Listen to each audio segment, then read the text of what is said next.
Innal hamdalillah nahmaduhu wa nasta'inuhu wa nastaghfiruh wa na'udzu billahi min syururi anfusina wa min sayyiati a'malina may yahdihillahu fala mudhillalah wa may yudlil fala hadiyalah wa asyhadu an la ilaha illallah wahdahu la syarikalah wa asyhadu anna muhammadar rasulullah alladzi la nabiyya ba'da amma ba'd. Faqala Allah Ta'ala fil Qur'anil Karim, a'udzu billahi minasyaitonir rajim, wa ma ataakumur rasul fakhuduhu al-ayah, wa qala Rasulullah sallallahu alaihi wasallam, sallu kama ra'aitumuni usolli al-hadis. Sembah sujud pangabdian pamujaan tinuju wungkul ka Allah Rabbun Ghafur, nu maha welas nu maha asih nu neteskeun hidayah rahmatna ka sahabai nu ibadah nurutkeun galuh rasulna. Para wargi miwah para sepuh satacan sim kuring ngadadar ngaguar langkung ti payun sim kuring dawidi bahasa pangjajabna nganggo bahasa Indonesia atanapi campur sari. Jalaran ieu gunem catur ieu gempangan ditungkulan oge ku wargi-wargi urang utamina di luar Jawa Barat nu tepatos ngartos ku bahasa Sunda ngalangkungan layanan live streaming di Facebook Ibnu Hajar Media dan Sigabah.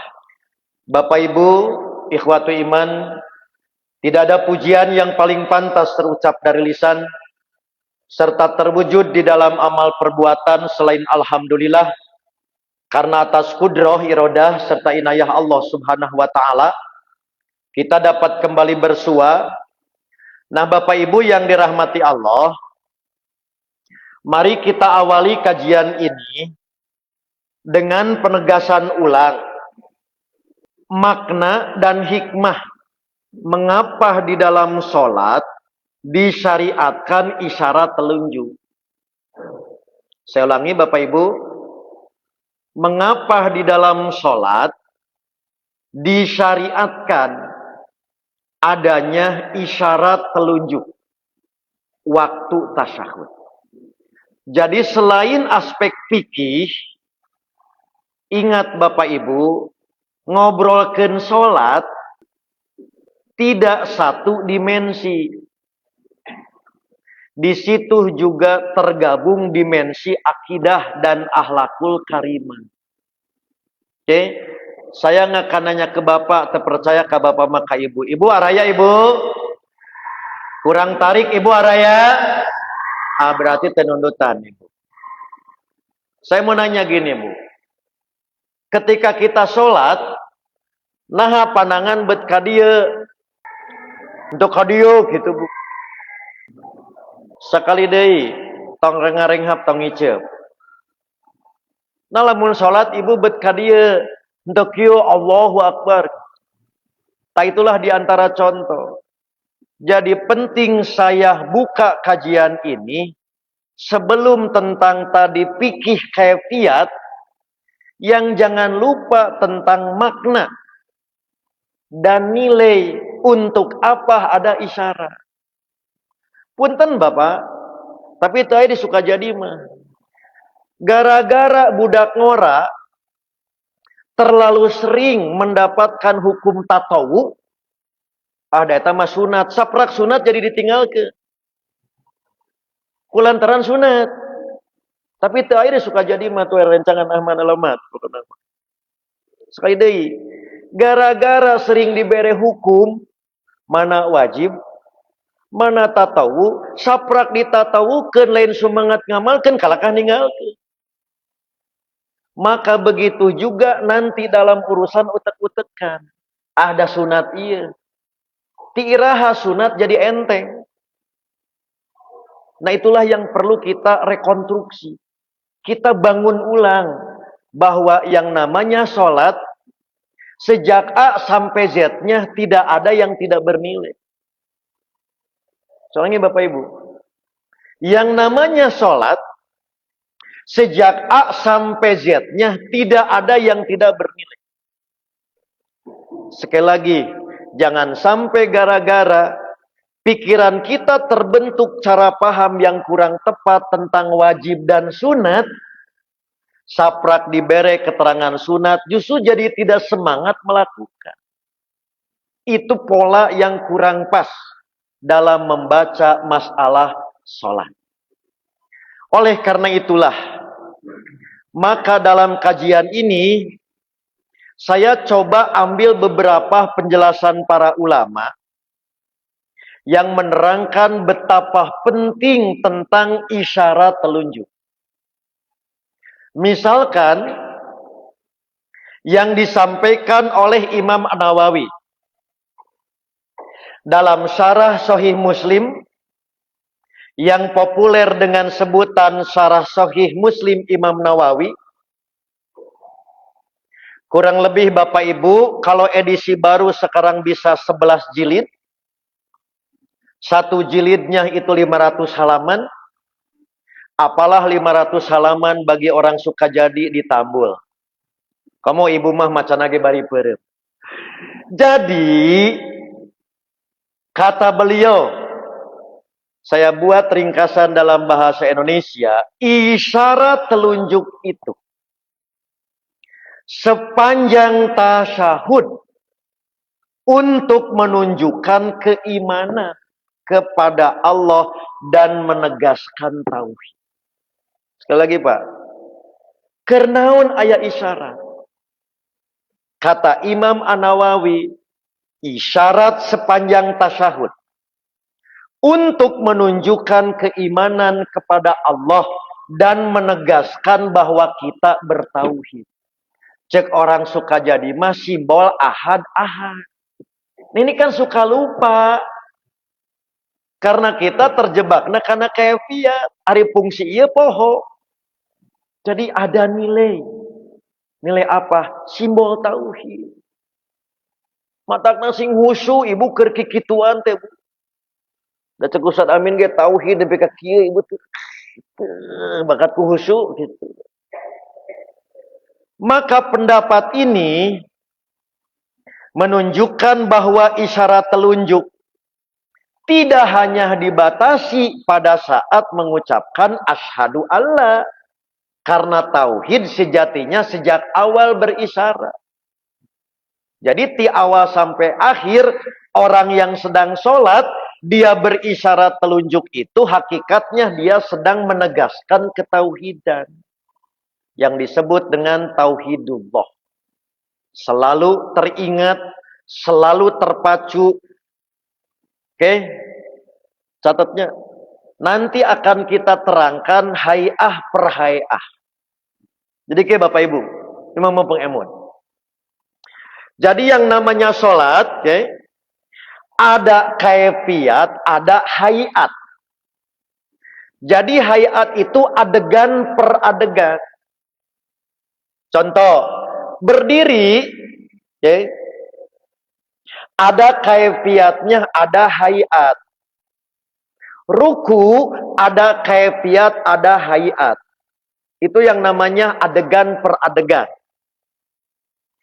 Maka setiap kaifiat dan hayat, di situ sejatinya bukan hanya masalah fikih, tapi menggambarkan adanya tauhid. Orang nak contoh, Kenapa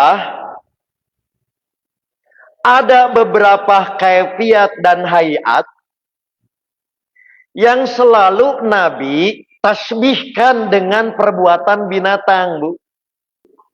Ulang ya.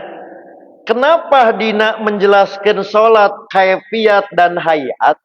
Nabi suka mentasbih dengan binatang. Contoh, kalau kamu mau sujud, jangan seperti menderumnya unta. Jika kamu sujud, jangan seperti mematuknya burung matuk makanan, kareke antel jauh cengkat gitu.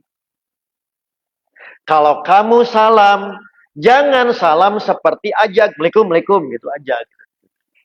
Jadi bahasa kami adanya targhib, stimulus, motivasi, adanya tarhib, warning.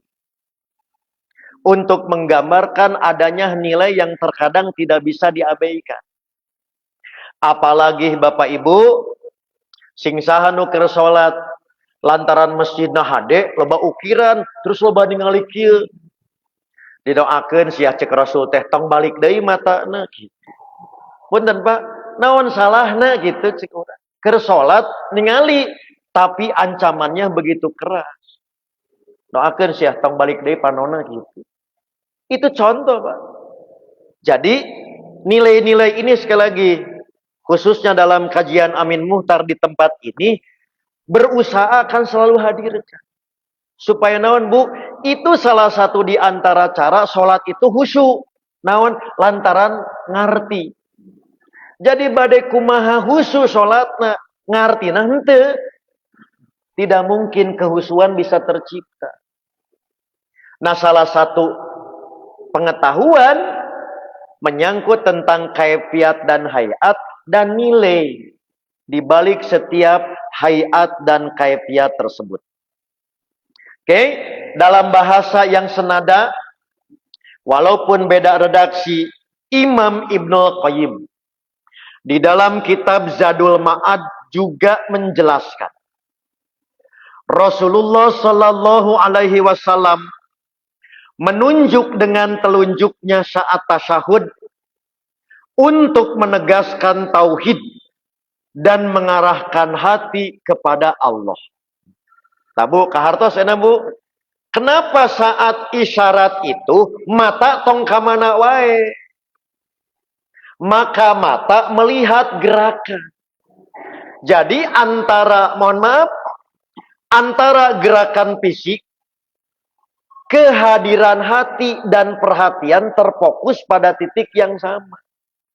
Matak nikmat gitu Bu, kikituan teh Bu, nah lantaran tadi ngajalankan ieu teh sambil menghadirkan hati Allah yang dituju. Gitulah kirang langkung saya ambil dua perwakilan karena sudah jam 10 gitu kan. Tadi perjanjian nggak usah sajam. Sekarang sudah jam 10, sudah lebih dari bonus. Sudah ya? Itu makna dan fungsi. Isyarat dalam tahajud, dalam tasyahud, yaitu simbol tauhid dan upaya menghadirkan hati saat kita melaksanakan sholat. Saya yakin setiap kali hayat dan kaifiat penghayatannya seperti ini, maka kehusuan akan hadir. Tabiasana teu husu teh Bu, lantaran urangna teu fokus. Begitu can salat mah teu kapanggih nu leungit. Karek oge breng gitu. Ebreh. Naon si eta boga hutang can bayar gitu. Tadi mah poho gitu. Nah gitu ya.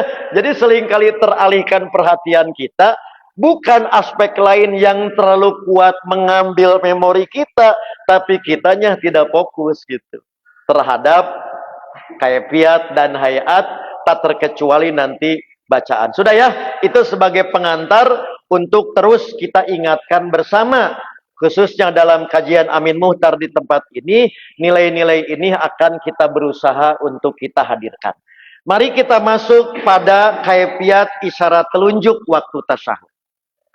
Bapak Ibu, dalam keterbatasan Amin Muhtar ada kesulitan dalam menyampaikan yang disebut dengan realita dan fenomena periwayatan. Ini namanya ilmu jurnalisme hadis. Sampai contoh gini.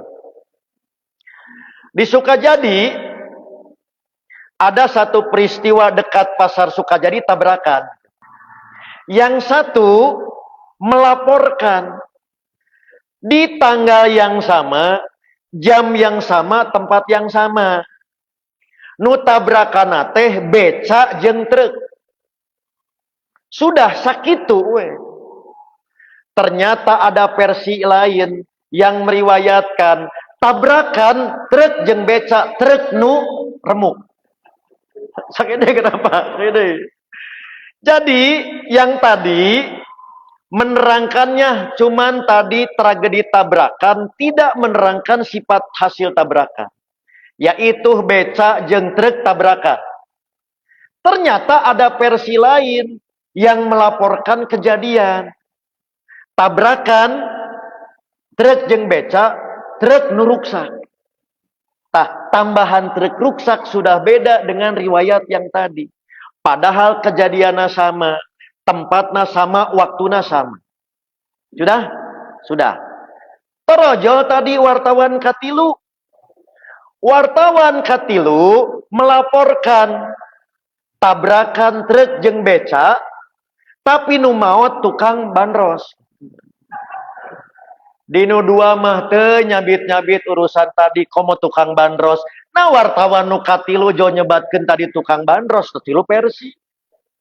Nu kaopat nu kalima bujeng-bujeng tadi truk jeung beca jadi robah versi. Lantaran versi nu kaopat kalima jeung saterusna mah nyaeta truk tabrakan jeung naon? Jeung tukang baso. Patarosan.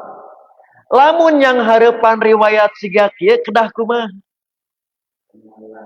Nah, dalam konteks studi ilmiah kedah melakukan verifikasi faktual. Oke? Ulang ini. Dalam konteks ilmiah kedah dilakukan verifikasi langsung ditingali. Sekarang bagaimana kalau berita sampai ke kita salat Nabi, kumaha praktek langsungna? Sorry deh. Jadi lamun kejadian di Sukajadi karena dekat zamannya dimungkinkan. Komo ke orang Sukajadi, ke orang Amerika, ge mungkin verifikasi faktual datang ke Sukajadi kan?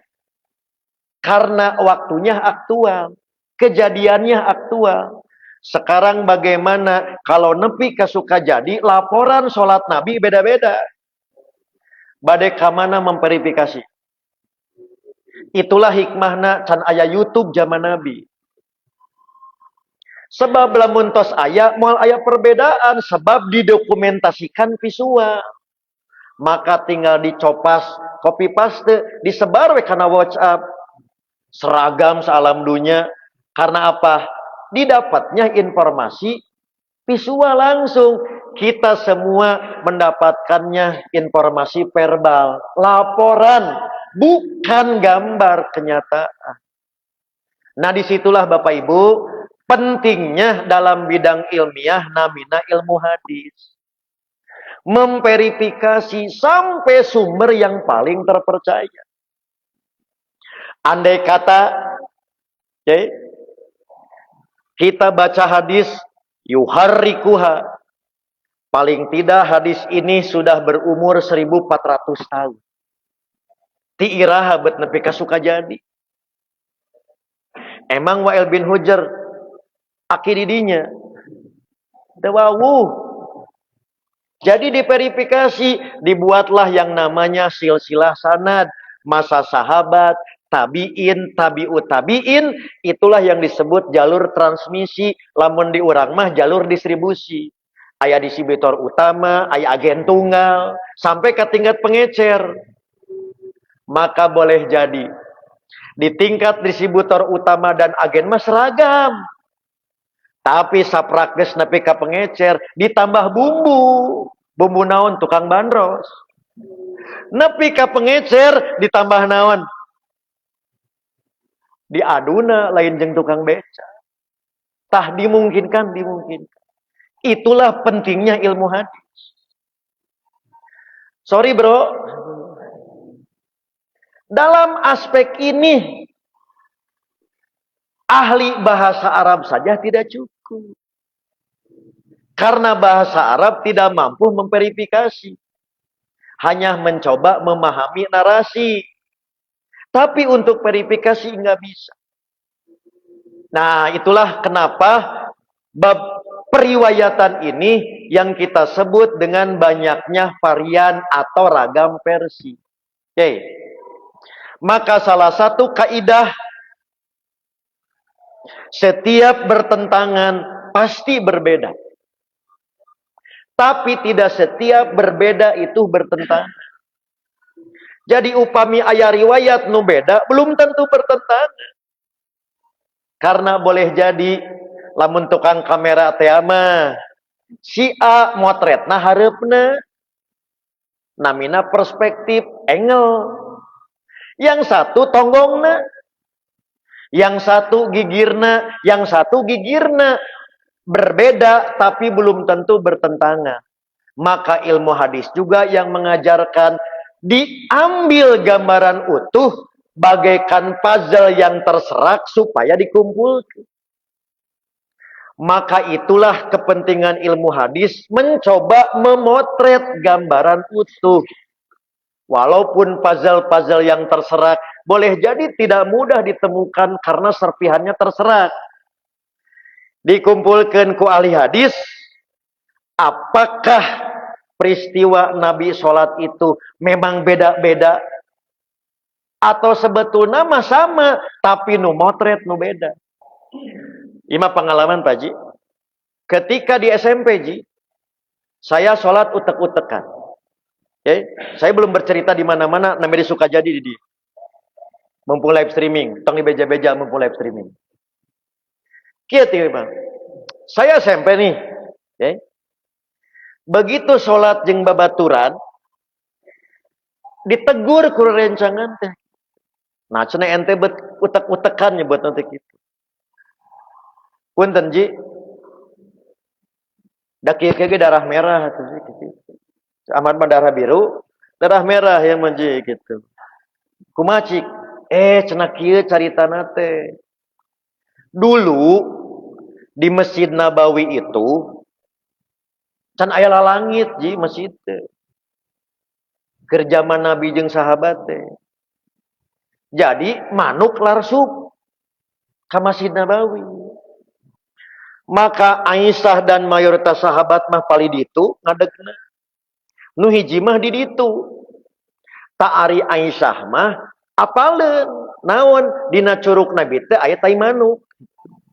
Nabi kikituan teh bade miceun tai manuk. Sahabat nu hiji da teu ningali langsung. Apalna teh kikituan. Diriwayatkeun aya kikituan padahal kikituan teh aya tai manuk. Sim kuring ceurik gitu bisa ngabantah. Padahal diajar kikiaan ti madrasah. Naon? Memang lahir amin mutar geus kikian cara beuteug. Teu bisa ngabantah. Asli Ji ceurik. Begitu urang geus diajar, urang nu seuri. Seuri naon? Nyeng serikeun diri, nah belegug maneh. Kahiji, manya zaman Nabi tadi lalangit masjidna muka, nu aya mah bunglong dingding. Karena lalangit mas tos tertutup. Itu salah fakta sejarah. Itu menyebutkan teh bolong lalangit matak manuk asup. Padahal Masjid Nabawi sejak awal ku palapah korma tos ieu. Nu acan mah dingding, matak segala asup Ji gitu. Onta asup. Kapan onta mah teh apaleun masjid. Apaleun teh kandang we. Ora itu Ji disangkana rest area transit itu Ji sampai nu ngompol kan. Da sim kuring mah yakin lamun zaman Nabi harita tos siga kieu masjidna manehna ge apal. Justru ngompol teh kunaon teu aya bedana masjid jeung joglo gitu mah bedana. Tah hiji kan geus ngarti mah seuri. Fakta sejarah salah. Itu menyebutkan luhurna mah geus ieuh. Dua, eta dalaka atuh manuk. Da manuk mah teu apaleun Nabi gitu. Modal di mana wae gitu. Aya ku kamonesan eta manuk. Lamun boga nomor WhatsApp rek ditanya manukna jadi ku sakitu rapuh. Oh betapa urang teh pipileueun. Teu apal alasan. Naon pangna dina salat utek-utekan buktina make bantahan nu teu ilmiah sebetulna. Ngagibeg atuh gitu. Untung teu mencret bu wisakola. Itu contoh, Pak. Betapa dalam konteks kebiasaan kita salat contoh. Berapa persen yang sudah terilmukan? Seperti teu aya di Sukajadi mah Imam Muhtar 80% loba teu make ilmu. Lantaran nu turut mundi. Mata begitu dikritik ngagibeg. Kumaha solusina? Mending potong aing ngacurugna. Gitu teh bisa ngajawab. Nah ya. Nah, maka dari sekian banyak pemberitaan, oke? Lamun Ibnu Umar cek sim kuring yakin kang orang suka jadi mah teu aneh ngobrolkeun Ibnu Umar karena relatif populer. Ya. Ibnu Zubair, kamu kamarita bab Id hari Jumat. Pokoknya mah tidak seru kalau Id hari Jumat tidak membicarakan Abdullah bin Zubair sebagai tokoh sentral. Tuh gitu Pak, populer. Tah nu ieu mah justru kurang populer, yaitu informasi tentang kaifiat dan hayat salat Nabi termasuk isyarat, yaitu dari Wa'il bin Hujr. Lihat Bapak Ibu, sebelum kita membaca hadis Wa'il, okay, kita ulas tentang biografinya. Karena di balik biografi Wa'il terkandung taburan mutiara ilmu dan pelajaran yang layak kita ambil. Tapi karena keterbatasan waktu, yang pasti keterbatasan kemampuan Amin Muhtar, tentu tidak semua biografi Wa'il itu saya hadirkan. Saya akan membuat ulasan yang berkenaan betapa seriusnya beliau diajar sholat. Selangi Bapak Ibu, dari sekian banyak nilai perjalanan hidup Wa'il, tidak semua saya hadirkan. Yang akan saya hadirkan yang langsung ada korelasi hubungan betapa peduli dan seriusnya hayang sholat bener sebagaimana yang Nabi ajarkan. Sholu kama ro'aitumuni usolli. Bapak Ibu, dalam tanda petik, nasib dunia barangkali berbeda dengan Abu Hurairah. Dua-duanya Hadramaut Yaman. Tapi nasibnya Abu Hurairah mah orang sengsara. Ternyata Wa'il bin Hujr mah bangsawan. Baik Bapak Ibu, dua-duanya berasal dari Yaman. Tapi nasib Abu Hurairah mah sengsara.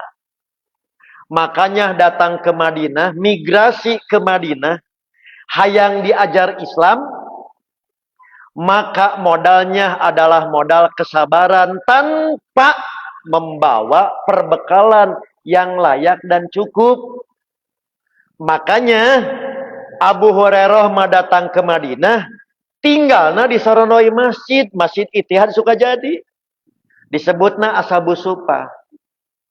Tapi tidak demikian dengan Wa'il. Lantaran bangsawan memang bawa bebekalan, akomodasi dan peralatan. Jadi di ditu nate henteu namu. Artinya tidak mengharapkan pemberian dari pribumi. Kan saya belum tahu PR ner 2 bulan yang akan datang. Lamun teu dijawab maka dia deui sia. Di mana tinggal? Yang pasti bukan di Masjid Nabawi. Nah ya. Nah, dia berasal dari kabilah Kindah. Dikenal sebagai salah satu tokoh yang memeluk Islam setelah dia tertarik dengan Nabi ketika dipertemukan. Jadi kabar angin ada dakwah. Ditakdirkan tertarik oge dasa kadar kabar burung. Maka semakin tertambat hati pada Islam justru setelah bertemu langsung dengan Nabi. Maka sejak pertemuan itulah ia bertekad masuk Islam teh supaya jadi kaum muslimin anu berkualitas. Cek bahasa orang suka jadi mah kajian asup Islam, saprak asup jadi riweuh. Naon lain nambah alus Islam teh kalah jadi goreng saplak kurang asuh. Jadi tidak membebani dan tidak mencoreng muruah Islam. Maka kumaha carana tingkatkan kualitas keislaman nya weh ngahaja. Datang ke Madinah dari Yaman. Ingin mempelajari bagaimana Islam secara langsung, tidak pakai perantara. Maka tak terkecuali yang dipelajari selama dekat dengan Nabi di Madinah itu, yaitu tentang kaifiat dan hayat sholat. Oke, PR kedua. Jadi tadi PR-nya di mana transit saat datang, saat belajar. Yang kedua berapa hari? Lamuan kuliah teh mah gitu. Sebenarnya SKS gitu, sebenarnya semester. Itu PR kedua. Tapi yang jelas setelah belajar dianggap cukup, maka Wa'il pulang mengamalkan dan mengajarkan kepada keluarga dan kaumnya. Maka Wa'il diperkirakan wafat sekitar tahun 50 Hijriah, bertepatan dengan tahun 670 Masehi. Bapak Ibu, tahun 670 Masehi nuju di marana? Sukajadi tos daya. Mana rasa ka Bapak Bu? Ari Yuswa kecamatan Sukajadi seberapa tahun? Si Usan mananya nu kitu ka orang Sukajadi atau di Tamul saat gitu. PR, eta mah PR Ibu. Pokoknya mah kesim kuring ngawas ka dieu deui kudu kawaler kecamatan Sukajadi Yuswana sabaraha tahun. Peperiheun tadi kota Bandung mah rapal kan? Atau kecamatan-kecamatan gitu. Siap? Siap, Bu? Nah, jadi jempling PR. Sudah ya? Dah. Usia wafatnya sekitar 60 sampai 70 tahun. Nah, di antara bahan ajar yang diterima oleh Wa'il saat beliau belajar sholat, dari mulai takbiratul ihram, mendekap tangan setelah takbiratul ihram, baca Al-Fatihah, kemudian baca surat, ruku, tumaninah dalam ruku, i'tidal tumaninah, sampai posisi terakhir, yaitu duduk tasyahud. Maka saya ambil potongan, ieu mah dipotongna ku Amin Muhtar. Jadi ku wartawan Dewan Hizbah ieu mah gitu. Riwayat asli nama panjang. Lamun kusim kuring dipesek di awal carita, ngajina sampai ke jam 12. Barade. Ibu bade ngaosna sampai jam 12. Nya ibu bade abdi da kedah uih. Abdi kedah kembali ke pangkuan Ibu Pertiwi kan? Jadi sekali lagi, inilah metode Amin Muhtar. Hadisnya panjang, yang berkepentingan dalam konteks eventnya, event tasyahud gitu.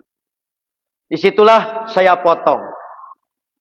Summa qobado sintaini min asabihi. Kata Wa'il, bahasa Jermana tenginjem celi, tenginjem pano. Bukan katanya, tapi langsung melihat. On the spot. Yaitu beliau menggenggam dua jarinya dan membuat lingkaran. Jadi Pak, lamun divisualisasi. Oke, beliau menggenggam dua jari, tak dua jari gitu Bu. Membuat lingkaran. Gitu Bu. Summa rofa'a usbu'ahu. Kemudian beliau mengangkat jari telunjuknya. Faro'aituhu. Diulangi deui. Bahasa sungguh aku melihat. Yuharrikuha yad'u biha. Beliau menggerak-gerakkan telunjuk itu. Yad'u biha. Bersamaan berdoa dengan gerakannya. Lihat Bapak Ibu. Sekali lagi, saya tidak akan mengajak dulu kedudukan hukum. Saprak diobolkeun tadi. Wajib jeung sunat. Jadi hare-hare patarosan simkuring. Ari begitu Wa'il jauh-jauh ti Yaman datang ke Madinah nanya naros teh ka Nabi. Nabi eta teh wajib sunat kan teu. Bakatku pinter orang suka jadi. Sahabat wae teu naros. Dupi Nabi, dupi teh tatawu gitu. Henteu, orang suka jadi mah bakatku palinter. Nanya heula Ustaz eta teh wajib sunat gitu wajib. Bakatku pakih gitu tuh. Nah, sekali lagi. Jadi ditekankan kurang lebih 2 kali menyatakan aku melihat. Dalam bahasa retorika dan gaya bahasa Arab disebutnya taukid, yaitu untuk menguatkan atau mengukuhkan bahwa saya benar-benar menyaksikan. Itu satu. Okay. 2. Kenapa tidak cukup ngangkat wungkul gitu? Jadi harroka yuhariku disebut setelah ropa'a, berarti ropa'a nate sering disebut nate menggerak-gerakan. Maka pasti moal aya patarosan Ustaz, nah ngagerakeun teh ka dieu atawa kieu moal aya patarosa. Nah, kapan Wa'il teh ngarti bahasa Arab? Urang we nu teu ngarti ropa'a teh ngangkat. Ngangkatna berulang-ulang ke mana? Luhur handap. Banyak ngangkat berulang-ulang jadi ka dieu. Kamu bari hore waji di Batu Nunggal mah bari kieu cenah nabina ieu na oge kitu. Mah mungkin itulah bahasa Arab. Cek bahasa ayeuna mah begitu presisinya. Wa'il nerang. Jadi mohon maaf dalam bahasa kami tidak ada yang namanya multitafsir. Justru multitafsir itu yang membaca. Karena orang yang menyampaikan sudah menggunakan kaidah ilmiah yang presisi. Jadi tiap kelok aya kaidah ilmiahna Wa'il teh gitu. Ku urang ditangkap multitafsir padahal tidak multitafsir. Itu penting saya sampaikan. Jadi jangan sampai berita utama kejadian tadi menjadi tidak jelas bukan dari sumber berita, dari wartawan. Jadi wartawan yang menyebabkan tidak jelas teh, padahal sumber berita nama jelas. Apa Pak? Harroka yuhariku, setelah mengangkat menunjukkan berulang-ulang. Tidak pas. Kalau bandingannya dengan kabaro yukabiru. Sok Bapak, pami Bapak, takbir kumaha? Pan teu kikieuan. Ta eta teh teu pas ngabandingna, tidak apple to apple. Sebab antara haroka dan kabaro memang konteksna ge beda. Kabaro mah ucapan, haroka mah tindakan. Maka antara tindakan dan ucapan tidak matching untuk dibanding. Tak gitu Bapak Ibu. Oke, sekali lagi. Jauh-jauh ti Yaman. Hoyong salat siga Nabi. Begitu pas ningali tadi salat Nabi, uih ngajarkeun. Lamun ngitung waktu, ngitung tenaga, ngitung biaya. Sabar haji, mun konversi ayeuna. Saprak budak ayeuna diajar. Teu naon cenah teh utak-utakan oge coba. Sekali deui kenapa? Itu jauh-jauh ti Yaman. Hoyong ka Madinah. Hayang naon? Salat siga Nabi. Cul itu, cul ieu, kade lain jalma sangsara. Saprak ditarima ku budak Bandung. Naon? Lada teh naon cenah eta mah sunat. Teu utek-utek ge coba. Ini yang beda. Beda apa? Karakter. Itu mah hayang entong katingaleun. Urang mah jadi tibalik. Naon? Bae cenah utek-utek ge. Eta mah masalah fikih coba. Jadi kenapa saprak make pikih jadi diringankan? Padahal tidak demikian dengan para sahabat. Bakat kunaon hayang siga Nabi. Paham Pak? Mata sekali deui tongsok diajar pikih. Saprak diajar pikih jadi temikih. Nah, kapan orang mah diajar pikih na oge kagok. Belum matang diajar pikih na teh. Naon lantaran comot sana comot sini. Teh can diajar pikih. Oke diajar pikih nu bener mah gitu. Naon urang terapkeun heula pola sahabat. Dah. Jadi sekali lagi mengangkat, menggerak-gerakan. Itulah yang disebut dengan tahrikus sababah. Moal aya ka dieu ka ditu moal.